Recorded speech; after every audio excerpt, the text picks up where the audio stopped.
Licenia Espinel y Washington Yepes comparten un diálogo con el invitado.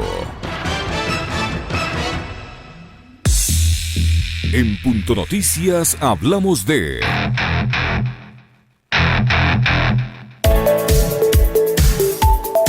A pocos días de concluir el plazo de 30 días, la Asamblea Nacional inició el trámite en segundo y definitivo debate del proyecto de ley de apoyo humanitario, sin el respaldo suficiente de votos para aprobar una tabla de contribuciones de personas naturales que alimentaría un fondo especial para atender la emergencia sanitaria por el coronavirus. El informe de mayoría presentado por la Comisión de Derecho Económico plantea una contribución por 9 meses de aquellos trabajadores que ganen un sueldo neto de $2.500 mensuales. Para las empresas se exige un aporte del 5% de las utilidades generadas en el 2019, siempre que esas ganancias hayan superado los $2,5 millones. Otro de los puntos polémicos es la incorporación de un texto al proyecto del Ejecutivo que propone el cobro de un impuesto del 2% de los bienes que pertenezcan a las sociedades y personas naturales en paraísos fiscales. Tras la lectura del informe de mayoría, el presidente de la Asamblea Nacional, César Litardo, suspendió la sesión y la convocó para este 14 de mayo a partir de las 9:30. La aprobación del proyecto de ley urgente deberá darse antes del 16 de mayo, siendo la fecha tope.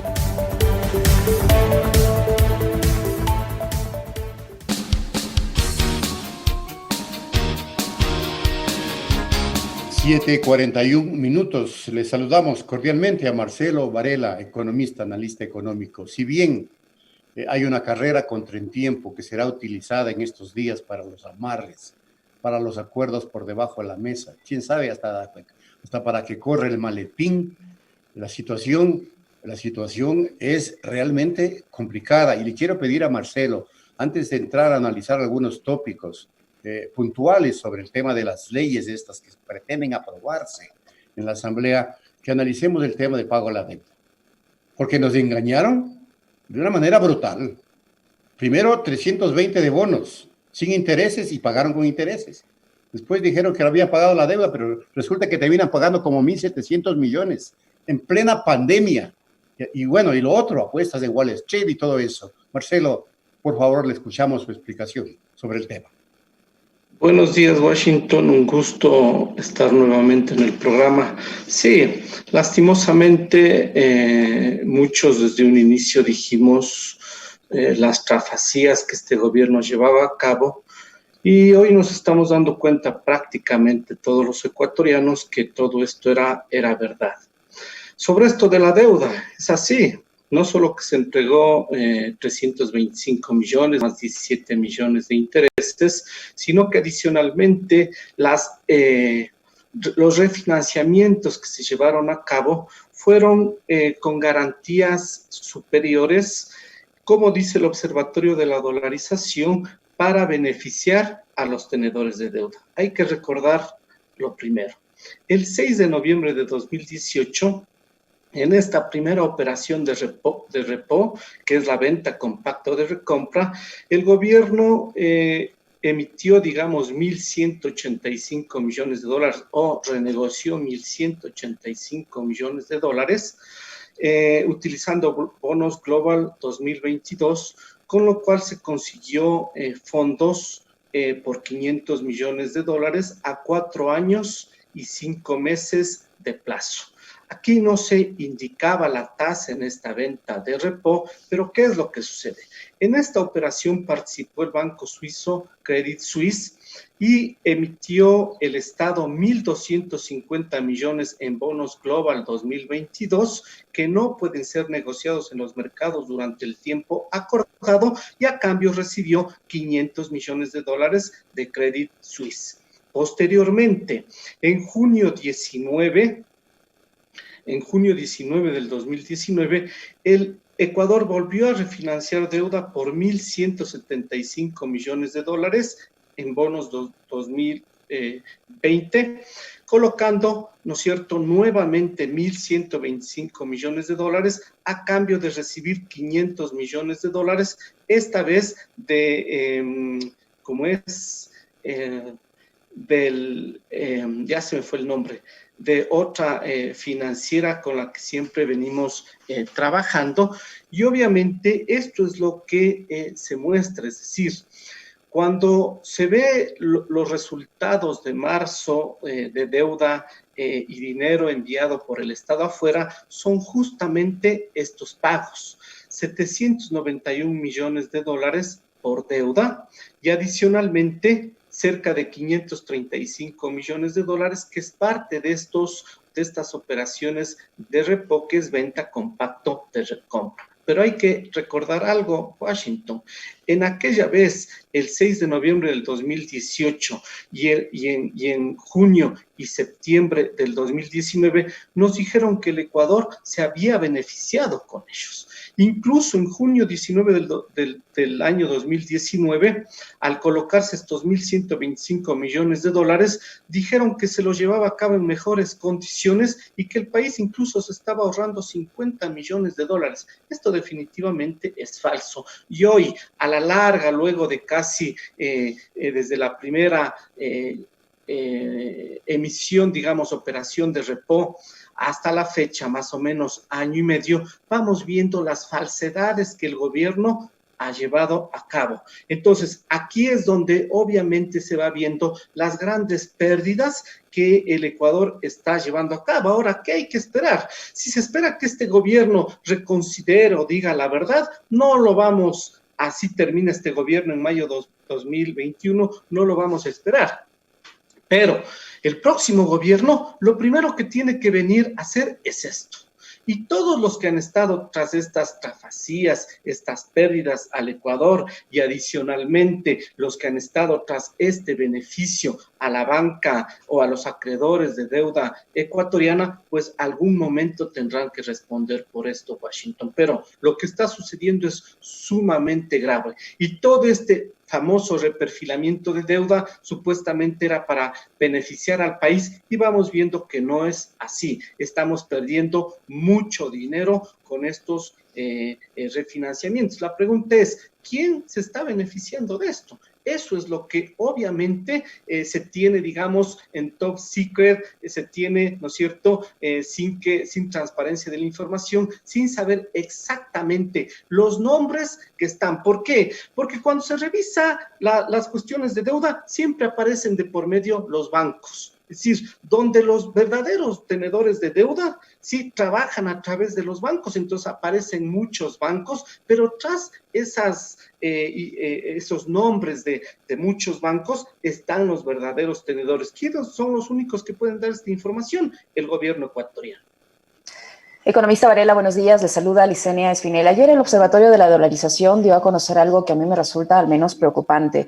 El ministro de Finanzas habría perdido una apuesta ante Goldman Sachs y Credit Suisse, y el país le habría costado estos 760 millones de dólares en una especie de apuesta especulativa denominada margin calls en medio de esta pandemia.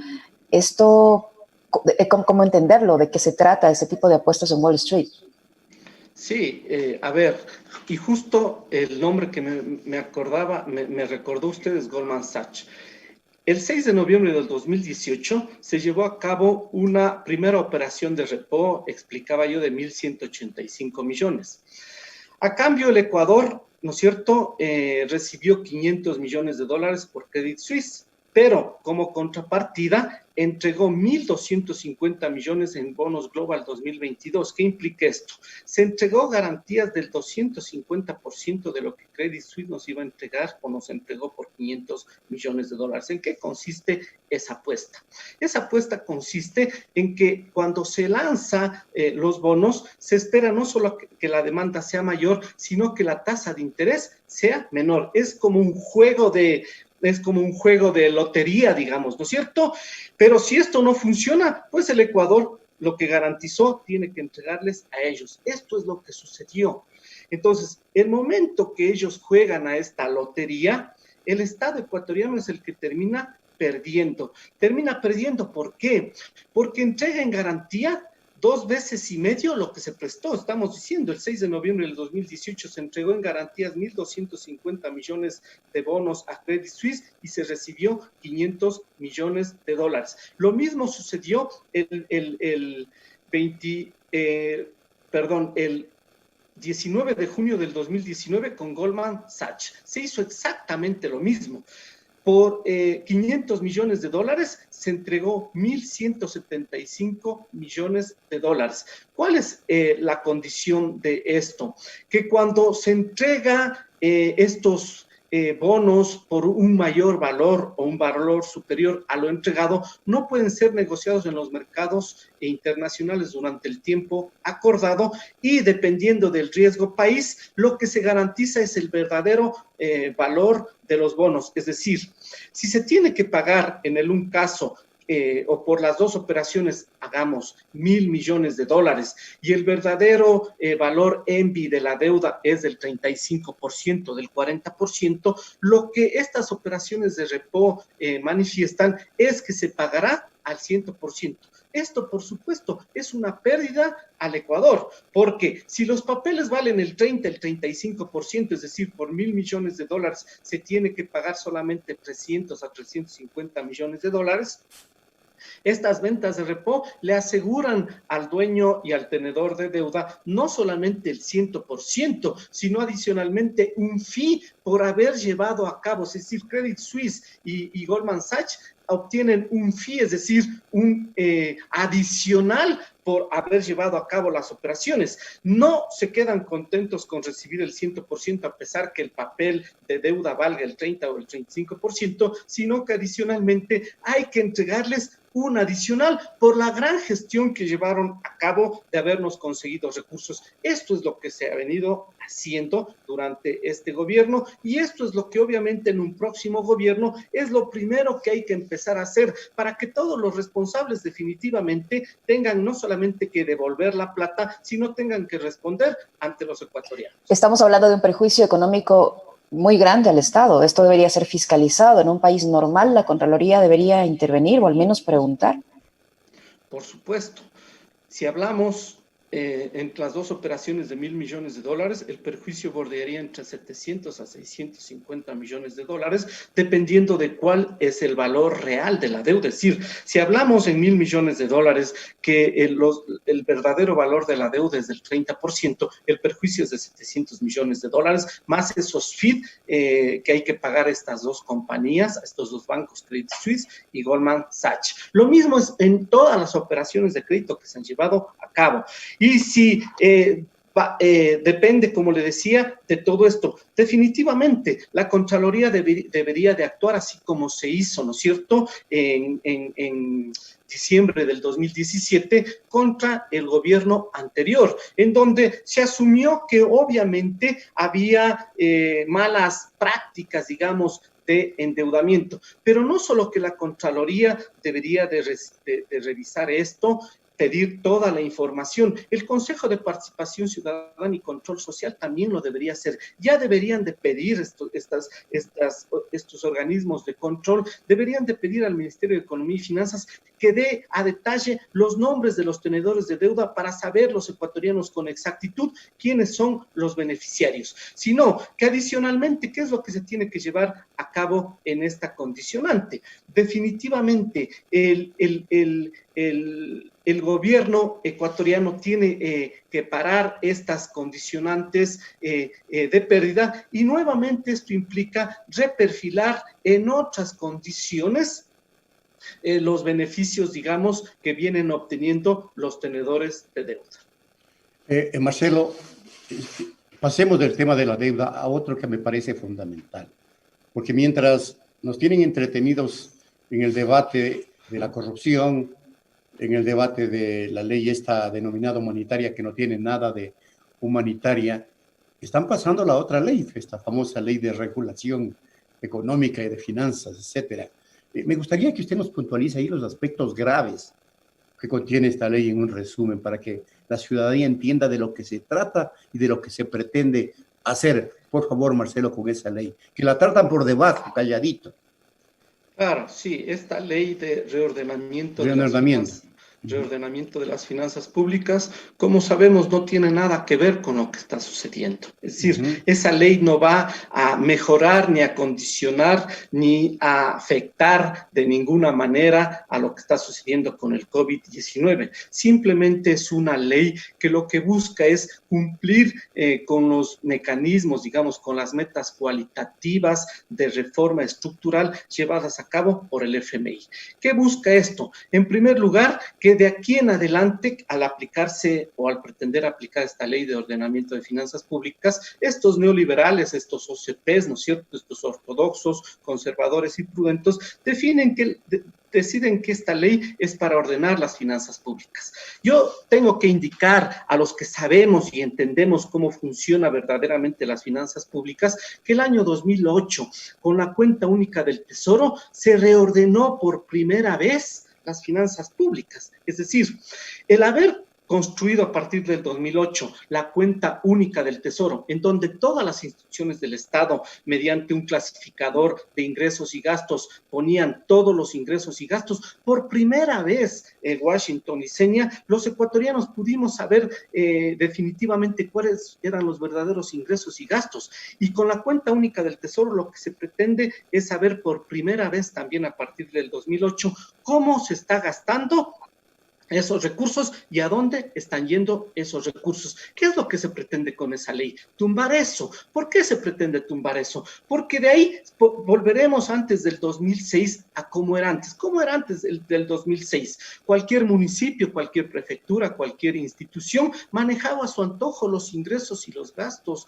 Washington y Liceña. Es decir, incluso se tiene claridad de que muchos alcaldes tenían hasta cuentas privadas, claro. Las secretarias de ellos tenían cuentas privadas, así se manejaba hasta el 2006 las cuentas o las finanzas públicas, y con la cuenta única del Tesoro, con la reforma que se llevó a cabo a partir del 2008, se reordenó las finanzas públicas. Ahora nos pretenden engañar diciendo que esta ley es para reorganizar las finanzas públicas, y lo que se busca es desorganizar nuevamente las finanzas públicas. Se busca romper con la cuenta única del Tesoro, que se maneje cada institución los recursos a su antojo, y adicionalmente lo que se busca es la famosa autonomía del Banco Central. ¿Qué es lo que se busca? Que nuevamente el Banco Central pase a manos de la banca privada. Si hoy la entidad financiera de control está en manos de la banca privada, porque al frente está una representante de la banca privada que por ley no debería estar, imaginémonos cuánto se pretende en esta ley eliminar, ¿no es cierto?, o hacerle supuestamente autónomo al Banco Central. Pero ¿qué también está tras esta ley? Ampliar más lo que se llevó a cabo con la famosa ley Prole del año pasado, ¿no es cierto?, en donde ya el Estado no tiene que endeudarse con entidades públicas, ni con el Banco Central, ni con el Seguro, ni con el IES, sino necesariamente con la banca privada o con el mercado internacional, sino que adicionalmente se quiere cambiar los topes de deuda, es decir, de gasto público. ¿Qué implica esto? Que en esta ley se pretende que ya si hay necesidades de financiamiento mayores, el gasto público no puede ser mayor, como ahora sucede. Hoy, ¿qué sucede? ¿Cómo está estructurado la ley el COPLAFIP? Si hay más necesidades de financiamiento, el Estado tiene que recurrir a mayor gasto público, entiéndase, a mayor inversión pública. Y asimismo, ¿no es cierto?, hay una condicionalidad en el COPLAFIP en donde dice, para eso el Estado puede endeudarse y por tanto deuda tiene que ir sí y solo sí a inversión pública. Hoy todo eso quieren cambiar. ¿Y qué es lo que buscan? Buscan que la deuda no se direccione a eso, sino como antes hacíamos, endeudarnos para pagar más deuda. Y entonces se pone un límite al gasto y la inversión pública, pero no se pone ningún límite al pago de deuda. ¿Qué es lo que busca ya para finalizar esta parte en esta ley como punto adicional? Si existieran más ingresos para el Estado por alguna razón, no se pueden direccionar como hoy se hace a más inversión o a más gasto público, sino tiene que direccionarse a garantizar el pago de deuda. Esta ley lo que busca es limitar la inversión pública, pero sí destinar mayor cantidad de recursos al pago de deuda. En el tema, Liz, me permites, en el tema seguridad social, se pretende digamos, afectar la autonomía del ISPA, del ISPOL, del Instituto Ecuatoriano de Seguridad Social. Ha provocado esto inclusive una senda intervención del propio ministro de Finanzas y una preocupación extrema de los afiliados que ya preparan actos de protesta. ¿Es esto cierto? ¿Y cómo se estaría tramando aquello, economista, si nos puede explicar? En la propuesta inicial estaba lo que usted menciona, llevarse a cabo obviamente una condicionante, ¿no es cierto?, de quitar la autonomía al Instituto de Seguridad Social y a los otros, realmente al Instituto de las Fuerzas Armadas y de la Policía no se lo topa, eso es clarísimo. Se puede Pero topar que quieren poder. Exactamente, se puede topar cualquier presupuesto, cualquier institución, menos al de las Fuerzas Armadas y la Policía. Mientras se reduce educación, se entrega 660 millones de dólares para el inicio de la Universidad de la Policía Nacional. Recordemos, es decir, hay unas contradicciones y unas direccionamientos para seguirse manteniendo en el poder. Esto es claro, ya todo el mundo lo tenemos claro. Entonces, inicialmente la propuesta estaba para quitar esa autonomía. ¿Y cuál era el fin de quitar esa autonomía? Privatizar el IES, definitivamente. Con todas las protestas, en el debate que se ha llevado a cabo en la Asamblea, se puso como una condición, digamos, conciliadora, que no va a llevarse a cabo de esa manera. El extracto no me recuerdo cómo es, pero lo que pretenden es evitar este condicionante de que se lo maneje de una forma diferente al Instituto Ecuatoriano de Seguridad Social. Pero lo que sí debe estar claro, Washington y Licenia, es las condicionantes que se busca. Se busca llevar a cabo la privatización de la seguridad social. Ya lo habíamos hablado desde hace un par de años, se advertía de que esto estaba tras esta condicionante. No solamente por la condición de destrucción del empleo que afecta a la propia seguridad social, sino por el propio proceso de flexibilización laboral. Cuando hay un proceso de flexibilización laboral y se pierden todos los beneficios sociales, la afectación es el Instituto Ecuatoriano de Seguridad Social, porque todo proceso de flexibilización laboral que consta en esta propuesta la ley humanitaria, ¿no es cierto? Todo lo que se busca ahí es el proceso de flexibilización laboral. ¿Qué implica este proceso de flexibilización laboral? Que los aportes a la seguridad social serán menores. Esto podría generar, se lo venía advirtiendo desde hace algún tiempo, un colapso a la seguridad social. Y con esta ley, en donde se incorpora esto a la seguridad social, lo que se pretende es llevar a cabo la privatización al puro estilo del exitosísimo modelo chileno, en donde se aplica el neoliberalismo, y sabemos cuáles son las consecuencias chilenas de aplicar este modelo. Marcelo, ¿qué otro aspecto de la ley humanitaria nos debería preocupar? Bueno, en general esa ley nos preocupa a todos, pero ¿qué otro aspecto de esa ley nos debería preocupar por un lado? Y por otro, hay un plazo hasta el 30 de este mes para que todas las instituciones públicas, todas las funciones del Estado, reduzcan sus presupuestos hasta en un 15%. ¿Qué consecuencias puede tener esto a nivel general en el país? Sobre la primera pregunta, ¿qué otra condicionante afecta este proyecto de ley humanitaria? Definitivamente que el mayor peso, ¿no es cierto?, de la contribución cae en los trabajadores. Y hay una aversión frente al trabajador o al empleado público. La mayor carga de los empleados también recae sobre los trabajadores públicos.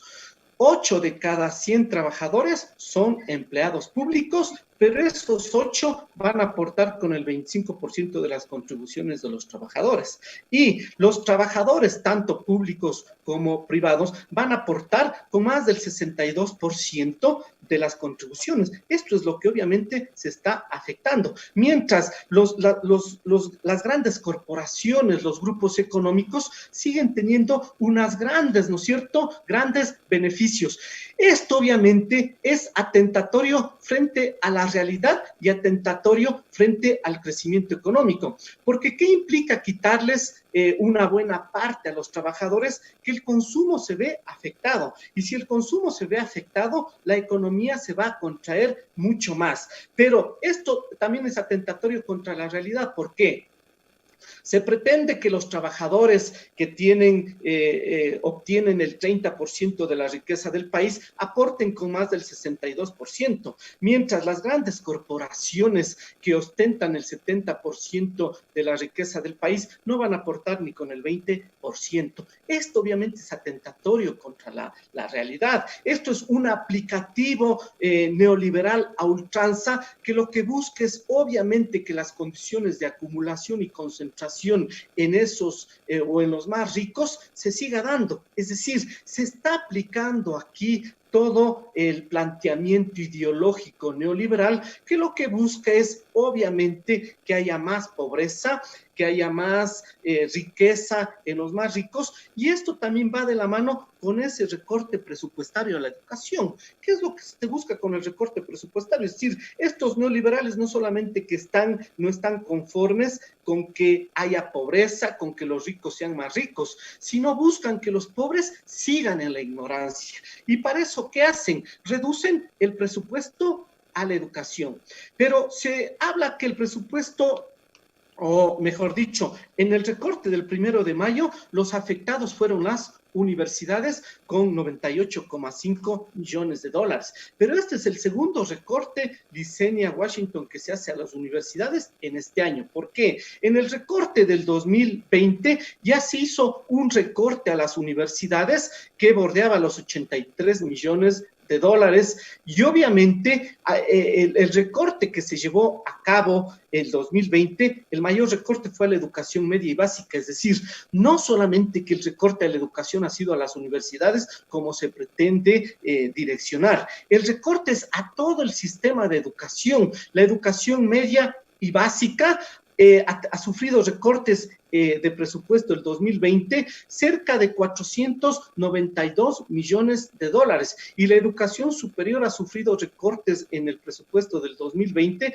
por cerca de 180 millones de dólares. Entonces, si vemos que el año 2019 también hubo recortes de presupuesto a la educación que bordearon los 560 millones de dólares, 145 millones a la educación superior y como 420 millones a la educación media y básica, vemos que el 2019 y el 2020 los recortes a la salud han sido de 1.237 millones de dólares. ¿Qué busca esto? Es decir, los neoliberales buscan con esto también mantener en la ignorancia a los ecuatorianos y no darles oportunidades. Porque ¿qué implica recortes a la educación media y básica? Volver a las escuelas unidocentes. ¿Por qué? Porque se tiene que recortar docentes. Ya se sabe que en todo ese apoyo docente en la educación media y básica han sido, digamos, votados, ¿no es cierto?, más de 1.500 docentes que daban apoyo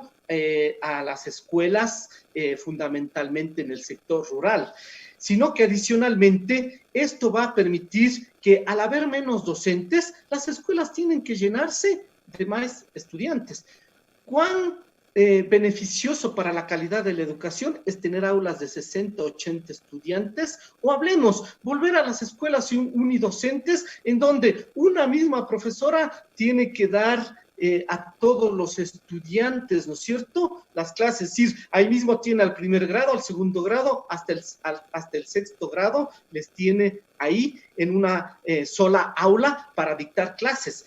Y en las universidades se busca lo mismo, que al reducirse el presupuesto en 98,5%, el 99% de este recorte presupuestario a las universidades está dado sobre los egresos de personal. Y es falso todo lo que dice el presidente del CES, y es falso todo lo que dice el ministro de Finanzas y la ministra de la política, ¿no es cierto? Sábelo todo, ella opina de todo, pero se ve que no sabe absolutamente nada, en donde dicen que está bien el recorte, porque obviamente esto depende de los precios del petróleo y adicionalmente del IVA y del impuesto a la renta. Definitivamente estos señores no entienden lo que dice la propia Constitución. La propia Constitución dice, ¿no es cierto?, que para educación, incluso cada año, tiene que incrementarse el presupuesto de educación en 0,5 puntos porcentuales del PIB. Es decir, hablemos ahora con 108.000 millones de dólares del PIB, aproximadamente 600 millones de dólares tendría que incrementarse en el presupuesto a la salud cada año hasta un tope del 4,5%, es decir, hasta un tope de 5.000 millones de dólares. Eso es lo que obviamente define. Si no sabe administrar el Estado, un gobierno, no puede obtener los ingresos suficientes, tiene que responder como un padre de familia, pues, porque de lo contrario, ¿qué implica? Si usted tiene hijos y la ley le dice que usted tiene que pagar por su hijo, tenga o no tenga trabajo, tiene o no que pagar Licenia Washington. Asimismo es acá, porque de lo contrario, ¿qué se estaría diciendo? El gobierno pobrecito no sabe administrar los recursos y entonces no tiene ingresos, hay que reducirles al resto, tal cual en un juicio de alimentos. El pobre padre irresponsable no tiene para pagar, entonces el hijo que se muera de hambre y que se cruce el papá de brazos porque no tiene empleo. No, señores, aquí estamos hablando de responsabilidad. El Estado es responsable no solamente con la salud, con la educación, es responsable con el cumplimiento de la normativa y con el cumplimiento de los derechos de los ecuatorianos. Muy bien. Muchísimas gracias, economista. Como siempre, didáctico, explicativo y que la gente pues pueda asumir esta orientación en materia económica, que a veces se torna complejo. Marcelo Varela estuvo aquí en la primera emisión. Y como siempre nos quedamos sin tiempo porque las explicaciones son tan contundentes que uno quiere seguirle escuchando y escuchando para salir de este desconocimiento, ¿no? Gracias, Marcelo. Un gusto, hasta luego. Punto Noticias.